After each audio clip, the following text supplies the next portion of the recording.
My grandfather, who fought in the Second World War, once told me a story that has haunted me ever since.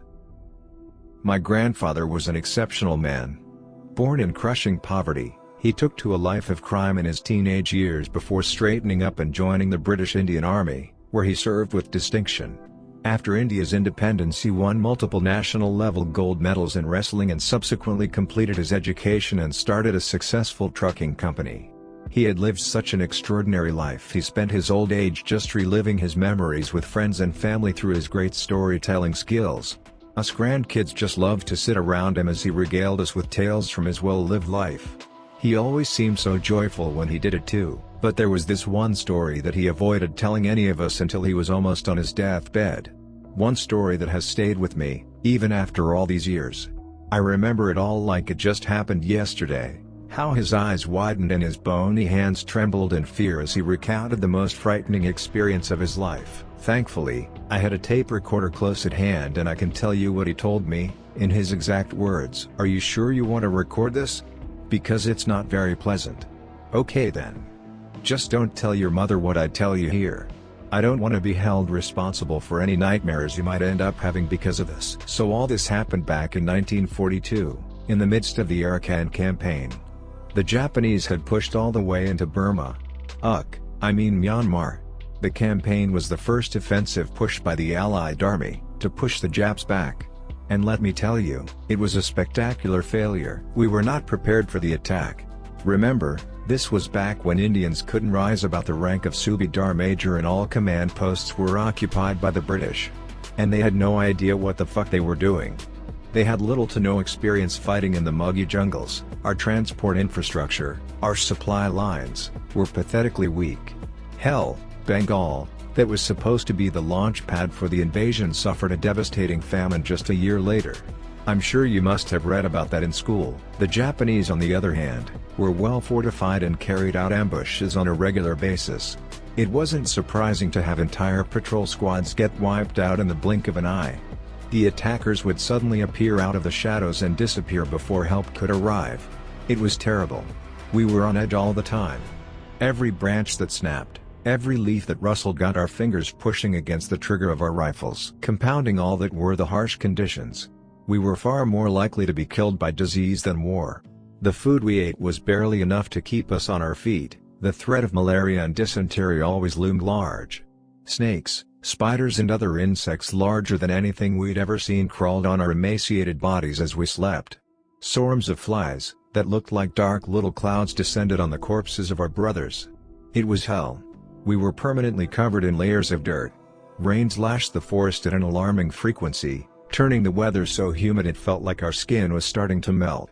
The repeated spells of rain pretty much destroyed our communication lines, and the ground had turned so boggy that some soldiers had gotten stuck in them, right up to their thighs. It was so bad that at times command structure had completely broken down, and disorganized chunks of the army were operating almost independently from each other. It was in such a situation that nightmare appeared in our lives. One of the worst aspects of fighting in the jungle was the psychological warfare. The Japs would kidnap our soldiers, torture them for information, brutalize them beyond what should be humanly acceptable and sent them back, barely clinging to life. We could never save them, and I think that was the point.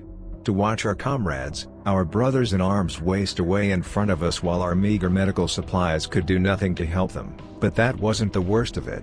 You see, one thing they delighted in doing was using our soldiers as bait to draw the rest of us out. They would torture our soldiers, to the brink of death, and tie them up to a tree, usually in a clearing, and hide in the forest. If we went out to help, they would pick us off from the trees. All we could do is just stay hidden and listen to the agony-filled death throes of our fellow soldiers. Wait till the last drop of life was slowly squeezed out of them as they cried out for their mothers. It was one such incident that changed everything. Or at least, an incident that looked deceptively like the nightmare that we had gotten used to. James Wavell, a distant relative of Archibald Wavell, the then Commander-in-Chief of the British Indian Army, and later Viceroy, was in charge of us. He was the one who sent us out on patrol that day. There were about a dozen of us, cutting our way through the jungle when we heard the screams. You see, in forests, it's actually quite hard to track down the source of a loud noise like that. If someone screams, it feels like it's coming from everywhere, like the woods are echoing the sound and speaking to you themselves, but not this time. Instinctively, almost on a primal level, we knew where the screams were coming from. And almost as if in a daze, we gripped our guns tight in our hands and followed, or more likely we were led there, if that makes any sense. It didn't take us long to find the man who was screaming. He was dressed in Indian Army fatigues, or at least the trousers. His shirt was torn and hanging from his shoulders. He was, God this is hard, he was tied to a tree, and had his hands on his stomach, trying to push down his intestines that were spilling out like thick, bloody little ropes. And his screams. It's like I can still hear them. Like they're still making my ears ring. The pain in those screams, I could feel it in my bones. I began walking towards him before I even realized what I was doing. I felt a hand on my shoulder and was pulled back forcefully. I looked into the eyes of the man who pulled me back. They were wide open. Alarmed. Like he knew something was seriously wrong here. He shook his head slowly, warning me not to go ahead even as that man continued to scream. I gulped and nodded. We spread out into the woods, with our guns drawn, keeping each other in sight, to brace ourselves for the Jap ambush. I winced as twigs snapped underneath my boots. I realized I was afraid. Not of the Japanese presumably hiding in the trees somewhere close to us. No. But the wounded man in front of us. It was so bizarre. I can't explain it. But I felt it. Deep in my soul. Every fiber of my being was screaming at me to run away. To keep running until I left this man far behind me. I took up position slightly to the man's left and began waiting. Waiting for him to die, and for it, whatever it was, to end. But it didn't. The man screamed, he cried, he sobbed, he called for help, but he just didn't seem to die. Minutes turned into hours and the sun began dipping beneath the horizon, but he kept on screaming. We stood rooted to out spots, unable to move, as if mesmerized by the strange performance. The moon climbed up into the sky and the man's blood began gleaming under the white light that beamed down on him. But he still didn't die. My legs were aching, my neck was stiff, and I could hear someone to my right crying softly in terror. It was like we knew that it was not that man, but we who were about to die. And then it happened. The man stopped crying. Then the world was plunged into silence. And I do mean complete silence. We couldn't hear anything. Anything. No birds, no crickets, no leaves rustling in the wind. We couldn't even hear ourselves breathing. It was like the forest itself was holding its breath. And then the man got up. He easily tore off the rope holding him in place and jumped up on his feet. His intestines hung limply from his belly, which looked like someone had punched a hole through it. Fuck. Half his gut was gone. Just straight gone. I could see straight through it. No man can live through an injury like that. Let alone be completely fine like he seemed to be. You see how scared I am right now? Do you see how my hands are trembling even after all these years, just by thinking about that night? So you can imagine just how terrified I was when that man glared at me. His eyes shot up to mine, like he knew where I was. Like he'd always known where I was. There was such malice in his eyes I almost passed out from the fear. And then he screeched. It was loud and shrill. Like thousands of babies screaming into our ears. I remember quaking in my boots just looking at that hateful snarl on his face. He began running towards me. With these big, loping strides, covering half the distance within seconds. Thankfully, that sudden burst of motion had restored my senses and I started running away from him. I dropped my gun, my backpack, and just bolted. I leapt over small rocks and overgrown roots, ducked under branches, waded through thickets, stumbled in the dark, but kept on running. My boots at one point got stuck in the soggy mud, but I pulled myself free and pumped my legs to keep running. I stole a glance over my shoulder and saw him gaining on me, intestines slapping against his thigh as he ran. He was smiling. Ear to ear.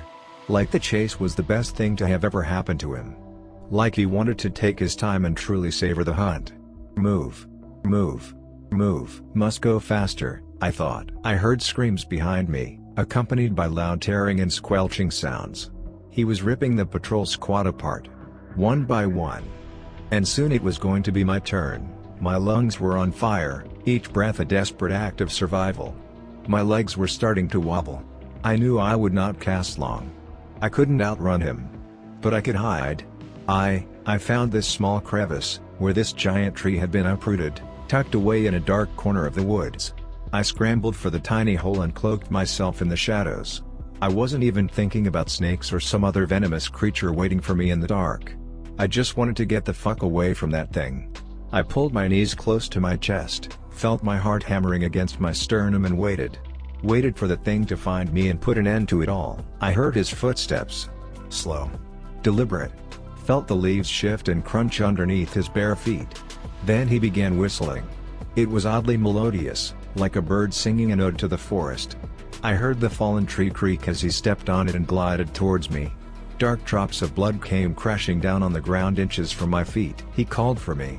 In my mother's voice. She had been dead for over 5 years by that point. Gently, with love, he called for me. And laughed when I didn't move. I put my hands on my helmet, pulled it down in front of my eyes and began crying as silently as I could. It was over. I knew I was going to die, but for some odd reason, he didn't kill me. Maybe it's because he wanted to leave one survivor alive, to go out and talk about him, spread the terror he had inflicted on our patrol squad. I don't know. I don't even know when he left. I spent the whole night there, alone, shivering in that little hole.